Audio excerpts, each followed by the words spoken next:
관세 전쟁 6개월만 계속해와요. 미국 금융시장 완전히 붕괴돼요. 주식시장부터 붕괴돼요. 그래서 트럼프가 조만간 태세전환을 할 것으로 저는 기대하고 있어요.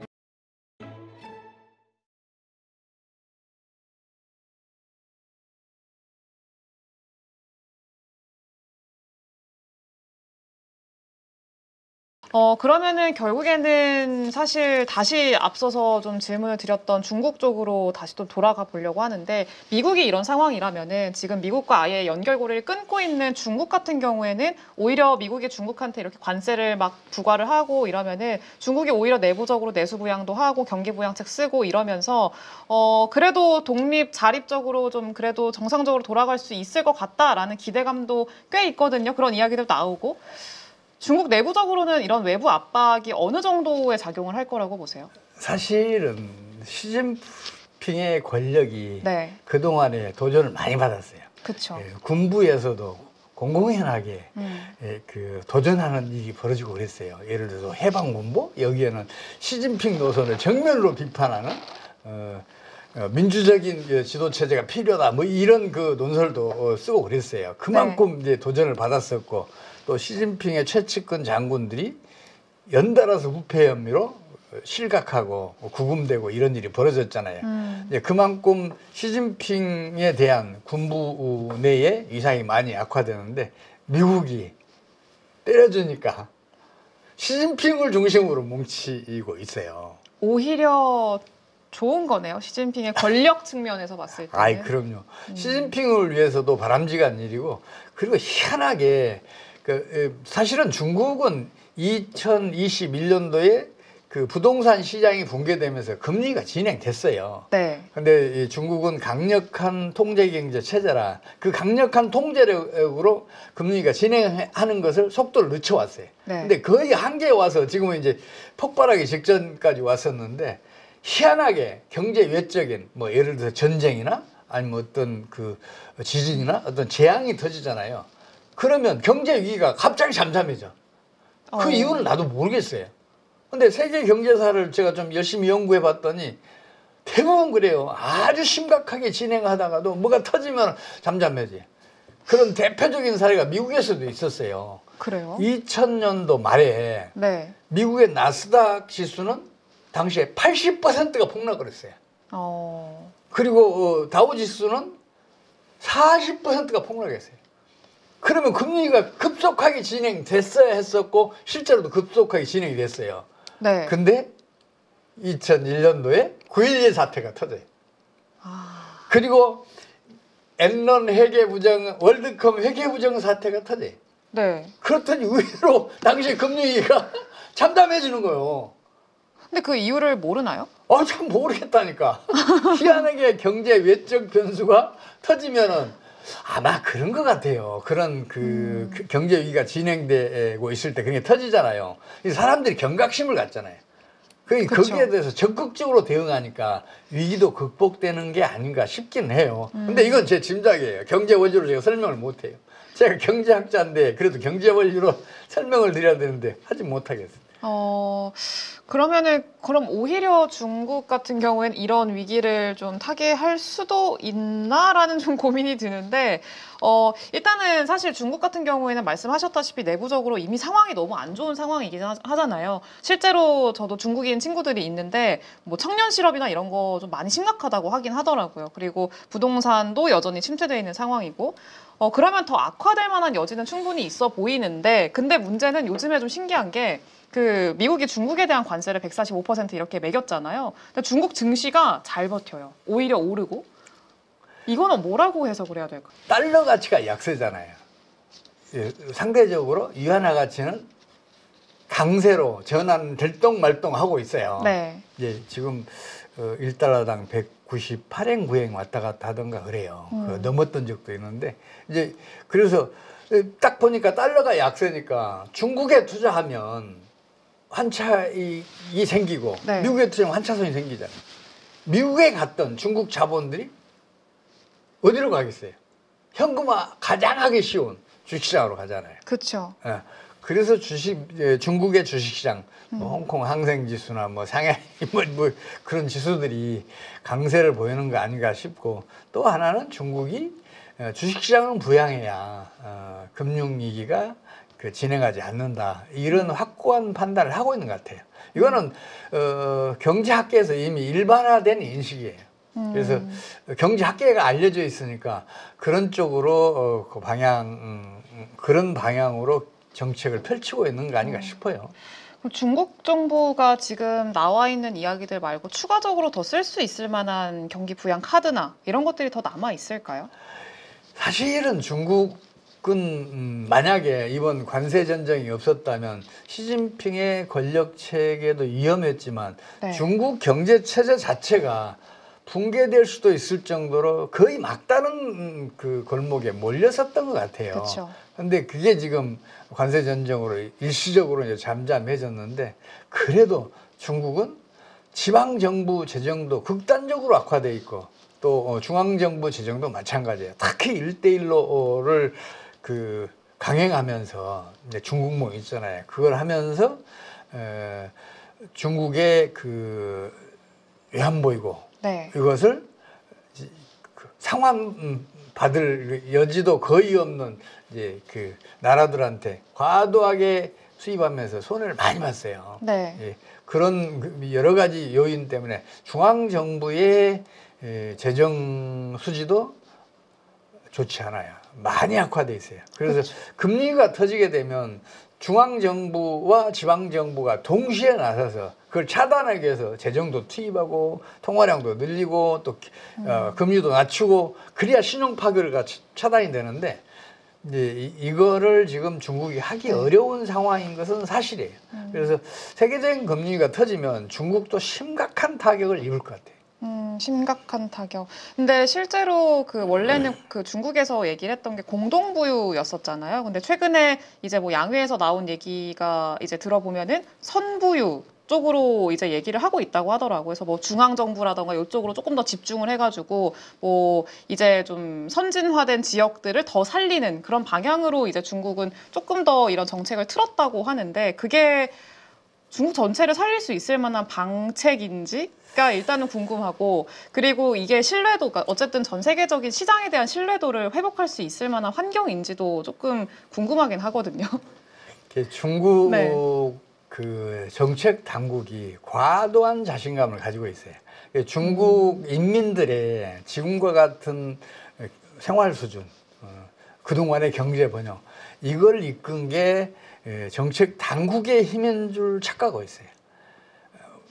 등소평이 개혁 개방을 통해서 네. 시장 경제를 받아들이면서 이제 성장하기 시작했었는데, 그게 사실은 중국 인민들과 그리고 중국 기업들의 피땀 어린 노력으로 이룩한 성과인데, 경제정책으로 자기네들이 그걸 이끈 걸로 착각하고 있어요.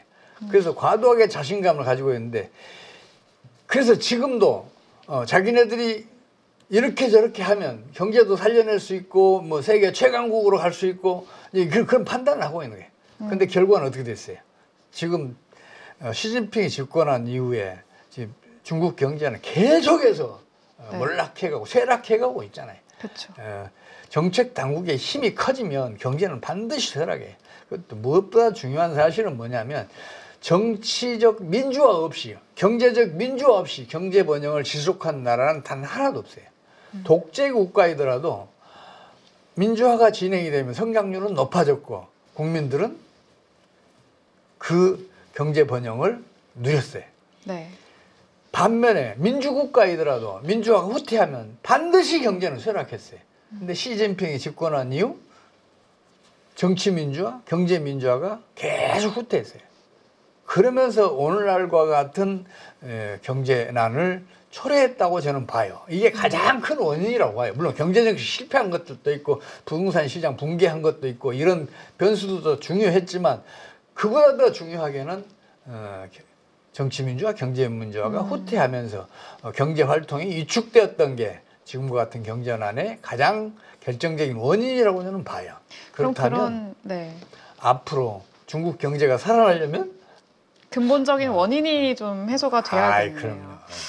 알겠습니다. 그러면은 사실 제일 큰 고민은 그거죠. 지금 글로벌 뭐 공급망 이렇게 빠르게 재편이 되고 있고 각자 국가들마다 좀 바쁜 상황인데 우리나라, 한국이 어떤 위치를 가져가야 될지 이게 제일 중요할 것 같아요. 아마 미국이 제일 걱정하는 게 그거예요.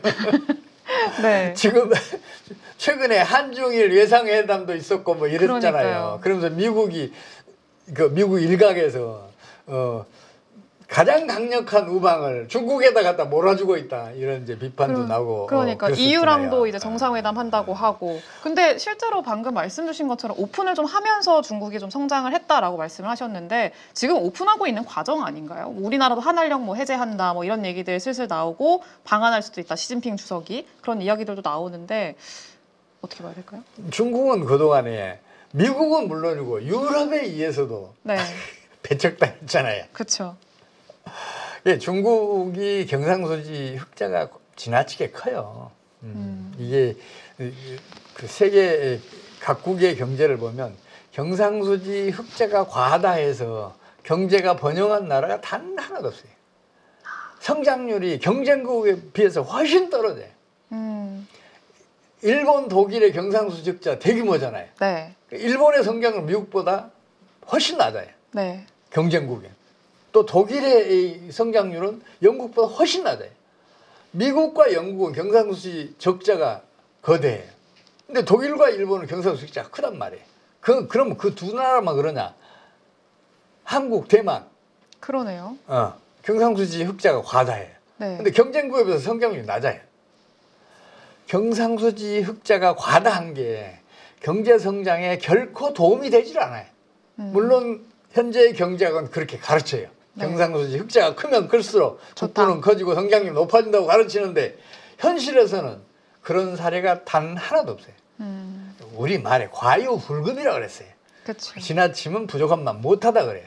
그게 왜 그러냐면 경상수지 흑자가 과다하면 그만큼의 외환이 국내에 들어왔다는 얘기 아니에요. 그쵸. 공급이 더 많아졌으니까 외환의 가격은 떨어지고 자국의 화폐 가치는 올라가는 게 순리잖아요. 그렇게 되면 수출 경쟁이 떨어지잖아요. 네, 자국 화폐 가치가 올라가고 환율은 떨어지니까. 그러면 수출 경쟁력을 확보하기 위해서 다시 환율을 끌어올려줘야 할 거 아니에요. 그렇죠. 환율을 끌어올리기 위해서는 어떻게 해야 돼요? 외환을 시장에서 사들여야 할 거 아니에요. 근데 그건 금방 한계에 놓이게 돼요. 중앙은행에서 화폐를 발행해야 그걸 살 수 있잖아요. 화폐 발행이 많아지면 물가 폭발이 일어날 수 있어요. 초인플레이션이 일어날 수 있다고요. 그러니까 금방 한계에 와요. 그럼 어떻게 하냐? 그 다음에는 경상수지 흑자를 즉각 해외로 유출시키는 해외 투자라는 이름으로 유출시키는 정책을 펼쳐요. 근데 경상수지 흑자를 즉각 해외 투자로 유출시킨다는 얘기는 수출로 애써 벌어들인 소득을 국내에서 그걸 생산했는데 국내에 그렇죠. 돈 투입하고 자원 투입하고 인력 투입해서 생산했는데 그 소득이 즉각 해외로 나가면 어떻게 돼? 당연히 내수는 위축되고 부진해지잖아요. 그렇죠. 그래서 경상수지 흑자가 대규모인 나라들은 성장률이 계속 떨어지거나 중국처럼 아니면 아주 낮은 수준이에요. 근데 일본이 1991년부터서 지금까지 연평균 성장률이 0.8%에 불과해요. 거의 성장을 못했어요.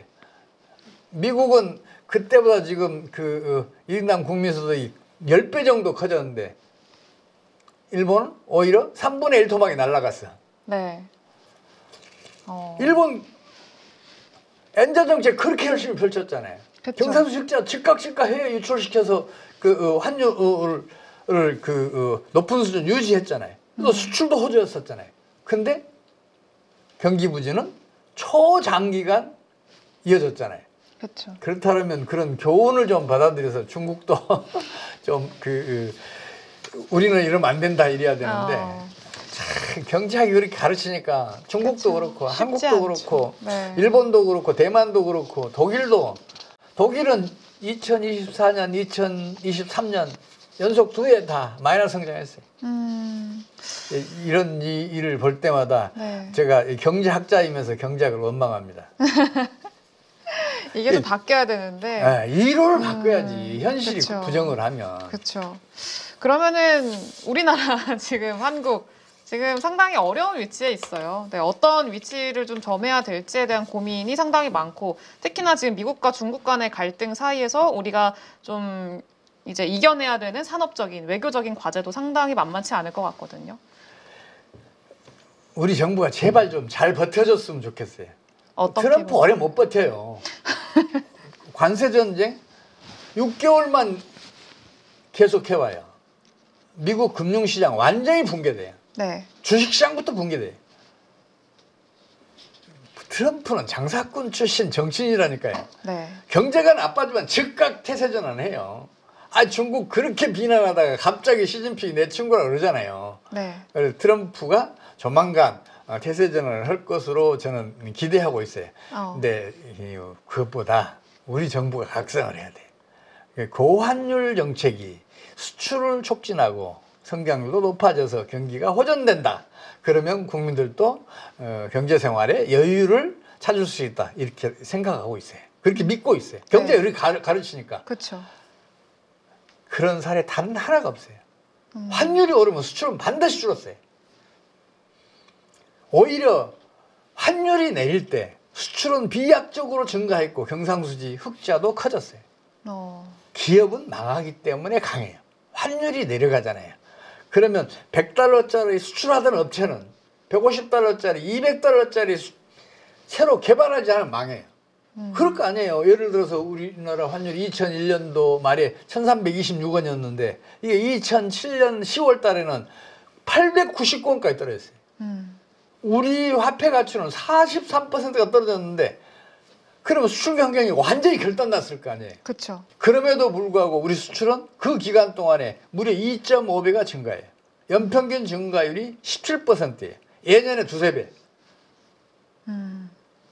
환율이 떨어져야 수출이 증가하잖아요. 근데 우리 정부는 거꾸로 알고 있다니까요. 그리고 지금 우리 정부는 수출이 GDP의 절반에 육박한다. 47, 8% 왔다 갔다 해요. 그러니 수출만이 살 길이다. 우리 주요 자원들 다 수입해 오는데 그 돈 뭘로 사오냐. 수출을 열심히 해야 사올 수 있을 거 아니냐. 이런 얘기를 해요. 근데 이 사람들은 자기 자신을 속이고 있는 거예요. 드럼통 하나와 깡통 하나를 비교하는 거하고 똑같아요. 수출은 매출 총액이에요. GDP는 부가가치 총액이에요. 네. 드럼통과 깡통을 비교하려면 기준을 부피든지 무게든지 일치를 시켜야 될 거 아니에요. 그렇죠. 기준을 일치시키면 수출은 GDP의 10%가 안 돼요. 9% 약간 너물똥말똥해요. 더 떨어질 때도 있어요. 수출이 9%밖에 안 되면 나머지는 뭐예요? 내수죠. 네. 내수가 91% 이상이란 말이에요. 그러면 생각을 해봐요. 환율이 떨어질 때 내수가 확장되겠어요? 아니면 환율이 오를 때 확장되겠어요? 당연히 환율이 내릴 때 내수는 확장된단 말이에요. 우리 지금 자원들 전부 다 수입해 오잖아요. 네. 우리 정부 말대로. 식량자원, 공업용자원, 에너지자원 등등 모두 다 수입해 오는데 그 환율이 떨어지면 값싸게 사올 수 있잖아요. 그렇죠. 그러면 기업의 이익은 급증할 거 아니에요.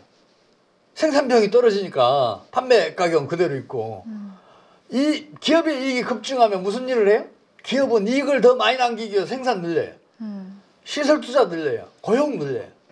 그러면서 온 국민이 경제 번영을 누릴 수 있는 거 아니에요. 그렇죠. 환율이 떨어져야 경제 번영을 누릴 수 있어요. 환율이 올라가면 반드시 경제난을 초래해요. 반대 사례가 하나도 없어요. 세계사에서. 조건이 하나 있다. 경상수지가 만성적인 흑자일 경우에만 네.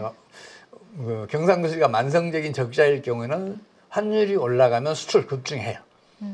이제 그 경우 빼놓고 우리나라처럼 우리 경상수지 흑자가 만성적인 흑자인 우리나라 같은 경우에는 환율이 떨어질 때 국민은 경제 번영을 누릴 수 있어요.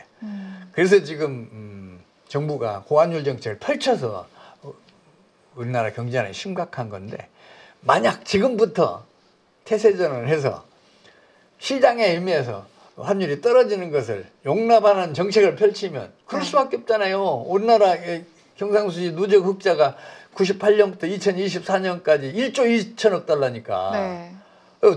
지난해만 990억 달러였으니까 환율은 시장에 의미에서 떨어져야 되잖아요. 그쵸. 이걸 정부가 용납하는 정책을 펼치면 앞으로 세계적인 금리가 우리 경제에 덮쳐오더라도 얼마든지 차단해낼 수 있고 그뿐만 아니라 세계에서 유일하게 우리나라만 경제 호황을 누릴 수 있게 할 수 있단 말이에요.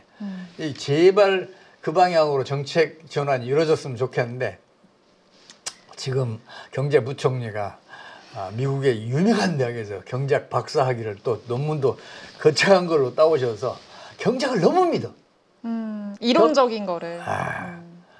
이론과 현실은 종종 서로 엇갈려서 가요. 네. 그러면 이론보다 현실을 존중해야 되는데 미국은 아니에요. 미국은 참 대단한 게 이론은 전혀 신경 안 써요. 2022년도 상반기에 미국이 연속 2분기 마이너스 성장을 해요. 네. 그러니까 미국이 갑자기 고금리 강달 정책을 펼쳐. 경제학적으로는 그거 어떻게 봐야 돼요? 고금리 정책을 펼쳤으니까 투자 부진해질 거 아니에요. 그렇죠. 강달러 정책 펼쳤으니까 수출 부진해질 거 아니에요. 그럼 경기를 급강화해야 되잖아요. 네. 근데 1분기 마이너스 1.6, 2분기 마이너스 0.6 하던 게 당시 기준으로 갑자기 3분기에 3.1%로 성장률이 팍 뛰어. 4분기에도 2.6% 성장률을 기록해요. 선진국지에서는 가장 높은 성장률이었어요. 그렇죠. 왜 그랬겠어요? 그런 이상한 일이 생기면 다시 한번 따져봐야 할 거 아니에요. 그렇죠. 미국이 고금리 정책을 펼치니까 다른 나라의 국내 저축들이 더 높은 이자율을 바라고 미국으로 몰려갈 거 아니에요.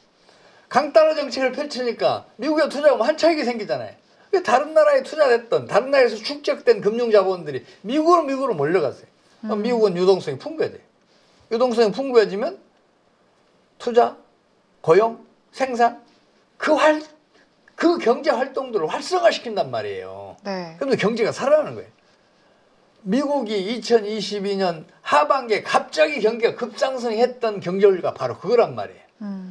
이 경제 원리를 현실에 적용할 때도 다각적인 방향에서 어느 한 면만 보지 말고 함께 살펴야 되는데 우리 정부는 한 면만 자꾸 봐요.